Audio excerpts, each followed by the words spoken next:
Jake Hatch, I'm not going to lie. I do not think Saturday's going to go well for Utah. I know I'm locked on. I know I'm locked on Utes guy, but I really try to pride myself, and I'm sure there's some BYU fans, maybe some Utah fans that'll roll their eyes at this. I really try to call it like I see it.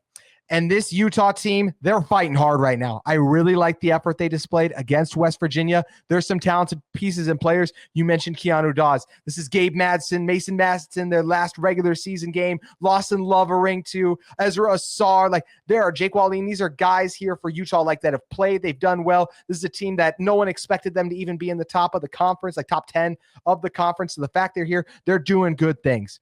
But the end of the day, this is also true. Like, Utah just announced who their next head coach is going to be. It's not Josh Eiler. Like, Utah has decided to just move on, and they're ready to get the season over with and move forward. Those players are going to show up. They're going to fight. BYU has everything going for them right now. The Cougars are rolling. Kevin Young's doing a great job. The big win against Iowa State, and we got them once already this season. We beat BYU. Those Cougar fans aren't going to forget that. I do think Utah battles in this one. I don't think they're going to be get blown out by anything crazy. But I could absolutely see a BYU win by 20-plus points just with the way the Cougars are playing right now. These are two programs trending in opposite directions, at least until Alex Jensen does officially walk into the Huntsman. All right, so here's the deal. I look at this as I expect Utah to come in and play with pride because that's essentially what they're playing for. BYU, in all reality as well, JT, they're locked into the number 4 seed next week in the Big 12 tournament. So there's not a ton on the line for these two programs. So it's all for pride. It's all for rivalry's sake. And I fully expect BYU to obviously want to get payback on Utah for the loss up at the Huntsman Center. So here's where I'm gonna insert what I think tomorrow's game is good for both sides. It's for Utah players that are gonna get scouted by BYU coaches and see if they can bring them into the transfer portal. I can't. I'm hosting this episode, by the way. I'm very tempted to pull you out of the studio for that. I'm not going to lie. I really want to pull you out of the studio. Jake Wallin, Ezra Alsar. Come on, guys. Keanu Dawes. You're going to get a look at your program. Come on, buddy. Let's go. Those are literally the top 3. I did a show yesterday. Those are the top 3 guys I want to keep, by the way. And I'm sure BYU is going to be scouting them very heavily and being they fit. But they look good in blue. Yeah. I only say that mildly facetiously because here's the deal, JT. Inevitably, there's going to be turnover with these rosters. I say that plural because BYU has guys like Fousseyni Traore who are playing their final game at BYU. So there are guys exiting both of these programs, but the transfer portal, it's going to open up a whole thing. So, yes, I'm only mildly sarcastic with that comment because I'm telling you, BYU will look at those guys and say, hey, do any of them tickle our fancy and maybe guys that we want to bring to BYU. But this is still a game that BYU, if they want to burn a lot of the goodwill that they have built up over the past 7 games, go and lose to Utah and lose the season series to the Utes. That's going to sit well with Cougar fans. Won't sit so well with NCAA committee members either. That'll be a blemish on their records. That's the other thing that's up for grabs here. And Jake, as much as I would love to accuse you of being facetious, you only kind of did exactly that for football when you grabbed Keanu Tanavasa, Carson Ryan. It's the same. I mean, the same thing. So that's where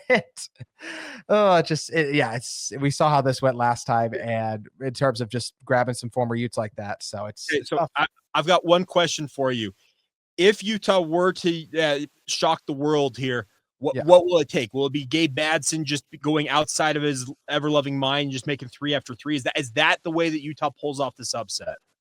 I actually think they do. I think it's that coupled with a similar recipe to Kansas. Like, they're just playing so hard. They're getting the rebounds. It's a big Utah team. Asar, Keanu Dawes is a really good rebounder. Lawson Lovering is another guy too. So they got some size. BYU obviously does too. Speaking of Utah players who are now at BYU, I'm just thinking about some of the Keba Keita blocks I've seen on the season that make me very sad. So I think that's Iowa State, baby. Let's go. Oh my gosh. It was wild.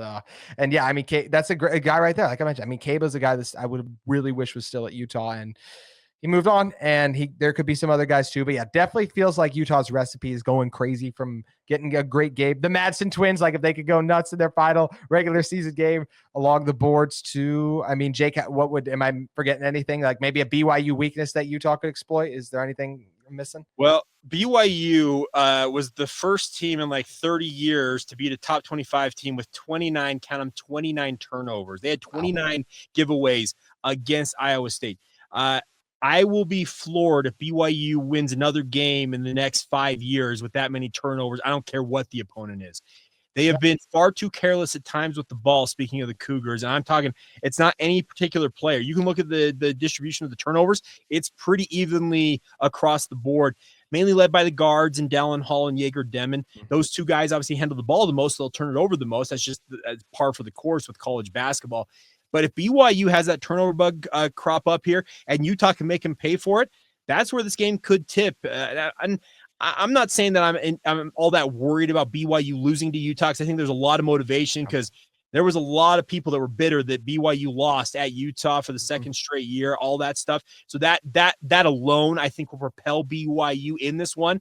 But if there is a route to Utah pulling off the upset, yeah, it's that turnover issue that BYU continues time and time and again to rear its ugly head. And if they can't get it figured out, they could find themselves in a world of hurt. Could be a world of hurt for Utah, but I'll say this, Jake. I still love that this rivalry allows us to play each other twice a year. I think it's a lot of fun having these two teams together. And that's the thing about this is a lot of people, and I talk to people, I think most of our listeners know I do sports radio here in Salt Lake City. So we play both sides of it with DJ and PK. We get conversations all the time from people saying, I don't miss the rivalry at all. And I think that's a tiny minority of the overall fan bases. This rivalry, it gives life to everything in the state, it feels like. And the thing about it is the fact that they get to play home and home in basketball, it's like it always was back in the WAC, back in the Mountain West era. There is just something nostalgic and right about these two wearing, in the case of BYU, royal blue, and in the case of Utah, wearing that crimson red and going head to head on the hardwoods. It is absolutely awesome. And I am so excited to have these two back together in the same conference. I am too. Almost as excited as I am next year for Alex Jensen versus Kevin Young in this game too. That's nice. It will. And that's the thing about this is you're going to have two guys who have NBA backgrounds matching wits at that point. And that'll be fun in and of itself. I also look at this game, and if you're a Utah fan who's wanting to get maybe an insight as to how Utah's offense, how Utah's program may operate on the hardwoods next year, just look at Kevin Young's system. The NBA is a copycat league, and that's all these coaches that go through the NBA, they all kind of learn the same concepts, and we're talking offensively and defensively. So if you want to, as a Utah fan, I guess you're viewing, if you're watching this for a specific thing, look at how BYU operates their system and envision that similar format. It may have some tweaks to it, a few different changes, but I'm telling you, by and large, be a very similar type deal that Utah fans will be looking at a year from now. And that should excite Utah fans, because BYU, as much as they are a rival to, they're a top 25 team. So that's the goal. If you're Utah, get a top 25 team, be a team that, yes, Utah upset Kansas and things of that nature, but be a team that you can go into a place like Ames and get a monster win there. So that's the hope. Should be a fun week. Jake, always appreciate you stopping by. Thanks, my friend. Absolutely. Anytime, my friend. Make sure you check out Locked On Utes and Locked On Cougars. We'll continue to keep you covered, all the latest in Utah and BYU athletics. Hope everyone enjoys the game this weekend, and we'll be back recapping it all this coming week. Have a great weekend, everyone. Enjoy Utah versus BYU in the Big 12 on the hardwood, part 2.